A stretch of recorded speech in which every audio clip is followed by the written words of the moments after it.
Ireland up against the All Blacks from Chicago this weekend, folks. Back to Chicago, back to that famous ground, Soldier Field, where the Irish tasted their first ever victory over the All Blacks. It seems like that game separates two eras of the rivalry between the countries, because prior to Chicago, it was always the All Blacks getting the win. I remember growing up as a child watching All Blacks games against Ireland. Even the interesting games, it always felt like, yeah, but we'll win. And then since that Chicago game, it's become much more of an arm wrestle rivalry. It has been always fascinating to watch the All Blacks and Ireland go at it since that Chicago game. It is a very, very tasty one. And you feel like this weekend is going to be no different. There has been a fair bit of talk about whether the All Blacks have got a bit of an advantage coming off the Rugby Championship, and the Irish guys, it's their first game back. You can kind of look at it two ways. I mean, they asked Razor about it in the press conference. The All Blacks are battle-hardened, but you could argue end of the season maybe a few tired legs, whereas the Irish guys haven't had any game time in green for a wee while. A lot of these guys were in the Lions red, but it's the start of the season. A few guys have had a bit of an off-season, so could come into a bit fresh, but rusty. Either way, it should be a pretty fascinating one. The squads have been named. We'll go through them pretty quick. Some of the stats predictions, and you guys can let us know your thoughts. The Irish squad, they've gone with Jack Crowley at 10. That's probably one of the biggest calls that Andy Farrell had to make. I feel like that is a pretty straightforward call based on how the season thus far has panned out. Jack Crowley's Munster side is unbeaten. Prendergast hasn't been getting a lot of game time just yet. It's been Harry Byrne pulling the strings for Leinster at 10. So the fact that Crowley gets the nod at 10, I don't think is a massive surprise, but Prendergast is still there on the bench. And then Stuart McCloskey is one guy who may not be as familiar to All Blacks fans, because we're more used to seeing the likes of Ringrose and Henshaw and Aki in that Irish midfield. If you haven't seen him play, you're in for a treat, because the dude is a unit of all units. The dude is about the same size as Geordie Barrett height-wise, maybe a touch shorter, but he's got a lot of kilos on him. He's a real wrecking ball, direct running player. And Andy Farrell talked about him in the press conference, and Jack Crowley, to be fair, said Jack deserves the slot at 10, but also that, McCloskey's been a guy who's been not selected many times, despite the fact that he's been in cracking form. So I'm delighted that he gets a chance in the midfield, alongside Ringrose, who's back from that Lions tour, James Lowe, who's back from that Lions tour. Tommy O'Brien has been a bit of a recent kind of starter in green. He remains on the right wing. And then Jamie Osborne is going to have to potentially diffuse some high balls there at 15. Hugh Keenan being injured is certainly one of the bigger misses for the Irish squad. Obviously, they've got no Hansen, they've got no Henshaw, but you feel like Keenan at 15 is the number one pick they probably would have had there that's missing from this Irish lineup. The forward pack, I mean, it's lion after lion. Porter, Sheehan, and Furlong. Sheehan is captain for this one with Doris being on the bench, only just coming back from injury. That makes sense. Sheehan is a fantastic player. He's so good around the park, as well as his core role as a hooker. So he's captain. He's one of the first names off the team sheet. Tyke Furlong seems to be getting into a bit of consistent form, having had a bit of an injury disrupted, feels like a couple of years. And then Porter, as long as he's not getting pinged by the ref, because he's got some refs ping the way he scrummages, but if he's not getting pinged, he's a devastating guy there at loosehead.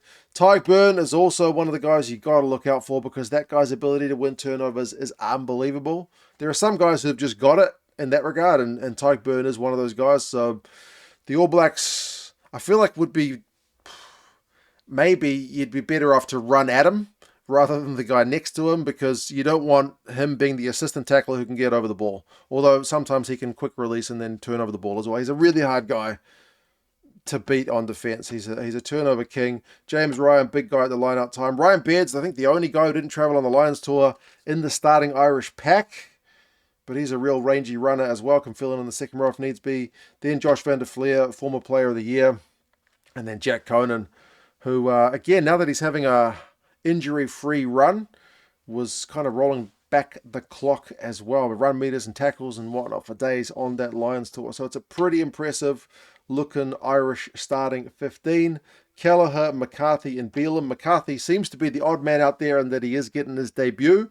Remember, Cian Healy's retirement means they are going to have to bring in some of the lesser capped guys, so it's a big one to get your debut in for Paddy McCarthy. He's only 22 years old, so his game's still got a lot of development to do. Henderson is there alongside Doris. Both those guys didn't play international rugby for a wee while, but they are both veterans who are back. Craig Casey is the halfback replacement. Sam Prendergast, like I mentioned, and another Lion on the bench in Bundy Arki. So, yeah, I think if you're an Irish fan, you would be pretty happy with the starting lineup. Obviously, there are some guys missing, but that is always the way. There's very rarely that you get all your players available. For the ABs, also got some guys who didn't travel on the tour. Our locks are looking a bit thinner in the depth with Paddy Tuipulotu and Tupavai not traveling. But they've still seen the emergence of this guy, Fabian Holland. If you're an Irish fan, you may not be familiar with him because he's only just gotten his debut for the All Blacks this year. But he's a big old Dutchman. He's 2+ meters tall. He's a big dude, and he's cracking at line-out time. So we're absolutely going to be relying on that guy to secure us some line-out ball. He starts alongside the captain, Scotty Barrett, and the team is largely pretty similar to the one that played in Perth in our last game of the Rugby Championship win over the Wallabies. Ethan de Groot, though, gets a start at loosehead. He didn't play in that game, so it kind of breaks up the All Crusaders starting front row because Tamaiti Williams drops to the bench.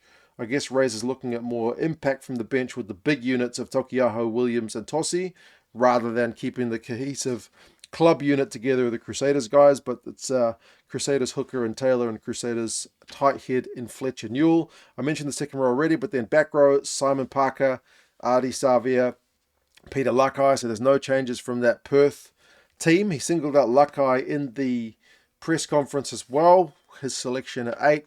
And just talked about how good he is both sides of the ball. Again, good on the turnover. So when you're going up against a guy like Tyke Byrne from Ireland, you need turnover merchants like Lakai and like Savia and whatnot to potentially counteract some of that. Savia is still probably the best player on the All Blacks team. He's our top tackler. He's our top forward for busting tackles. He does X-Factor stuff. He's going to be needing to do Adi Savia stuff against Ireland. And Simon Parker is potentially another new face if you're an Irish fan. Real hard-working, grunty kind of 6, who again is one of our top tacklers. He's got a bit of mongrel in him, so he'll be looking to put a physical marker on the game up against the Irish forwards. 9-10 combo when it's Roygaard and Barrett is looking good. The fact that Roygaard's there, remember he missed so much of the Rugby Championship to start with, but he's by far our best number 9. So his battle up against Gibson Park is going to be a fascinating one because Gibson Park is likewise one of the best 9s in the world. Different games. Like Gibson Park's ability to do that quick recycle ball game really fits in with the Irish style, but Cam Roygaard as an individual ball carrier really can light things up. I mean, I say that, and Gibson Park scored against us in that World Cup match, but yeah, still, but both really good halfbacks, so that's going to be a fascinating one. Bodie Barrett's at 10, he's back fit. Geordie Barrett's at 12. Quinn Tupaia retains the spot at 13, so there's been a bit of a revolving door with 13 under Razor. He hasn't quite made his mind up just yet.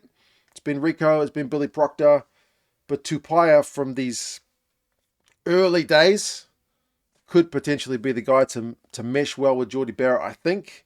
Direct on the ball carry and then let Geordie potentially do more of the creative stuff, but we will see. Caleb Clark's back fit, he's on the left. Leroy Carter has been a bit of another revelation pick on the right. He's on a good try-scoring run. And then Will Jordan, still one of our better guys under the stats in terms of defenders beating the line breaks and tries and whatnot. If the Irish test him under the high ball, it has certainly been a vulnerability of this All Black side, though. Bench-wise, I said there's some bulk with the front row replacements. Josh Lord gets a pick at number 19. He is another kind of injury-prone guy himself, so fingers crossed he's all good to go. Satiti is a pretty dynamic guy to bring off the bench. Ratima, Fainganuku, and D-Mac. So D-Mac and Fainganuku both started at Perth, but relegated to the bench for this one. So there's no Rico for this one. There's no Ruben Love, which is kind of disappointing, but I think overall it's a pretty solid AB's team as well. Both sides going for 5-3 splits, so nothing real dramatic in those bench makeups. Some stats for both sides. Ireland, throughout the Six Nations, and I guess if you look at the 2 July games as well, set piece has been pretty solid. Line out is like 90%, which is about as good as the best sides tend to get. Great in their post-contact meters, which is, again, it's a tough one to shut down because you tackle them, but they keep going. But yeah, they've been pretty good on discipline. Only 4 cards this year, but the games they have had cards, like they had a couple of yellow cards against France. They lost that game. They had a red card against Wales, which was not Ireland's best performance in the Six Nations. So, yeah, you feel like cards can be disruptive to the way they want to play, so they'll want to keep 15 guys in the field. The All Blacks still haven't cracked 4 meters a carry this year under Razor. 4 meters per carry is when you take the total number of run meters, divide it by the number of carries you had. If you get above 4, you're tending to get really good go forward ball, really aggressive ball carries. They've not done it this year. 4 is the marker. Like Fozzie's All Blacks had quite a few games where they would get those numbers. Not every game, but it's been a bit of a struggle at times. Like lots of passes, lots of carries, but getting over the advantage line at times has been a bit of a struggle. We're still waiting for that to fully click. We've seen our backs coach just decide that he's not going to continue next year, Jason Holland. I think that's kind of part of it. And they've also got one of the worst restart completion rates of the Tier 1 sides, the ABs. So score points and then drop the restart. Or lose the restart. Not ideal, but there's still plenty of positives. Like the last couple of games in particular, defenders beaten numbers are up, line breaks are up, so potentially it is just starting to click. But they'll want to click up against Ireland for sure, because they're not a side that you can give them any room. They'll punish you for it. Last 5 games, it is 3-2 to the ABs, but it's been a pretty even split. As I said, since that Chicago game, the All Blacks have won the last 2. 23-13 at the Aviva this time last year, and 28-24 in the World Cup. So neither of those are big blowout results. The previous 2 were Irish wins as well, 32-22, 23-12 over here in NZ on that famous tour where they got that, away win touring New Zealand, which was, you feel like a moment. There's an Eden Park game there as well, which is the only lopsided scoreline. So the average is 25-22 across the last 5 games. So she's been pretty tight between these sides. In 2016, it was 40 points to 29 to Ireland, which was a cracking result. I lost money on that game because I was sure the All Blacks were going to come back as they always did, but they did not. There was a few guys who played in that game will play in this game, like Scotty Barrett was on the bench, Adi Savia was on the bench, Bowden Barrett started in that one too. Robbie Henshaw was obviously not playing in this one, but he was at 12. Furlong was there. Van der Fleer and Ringrose were on the bench, so yeah, some of those guys are still about. Predictions.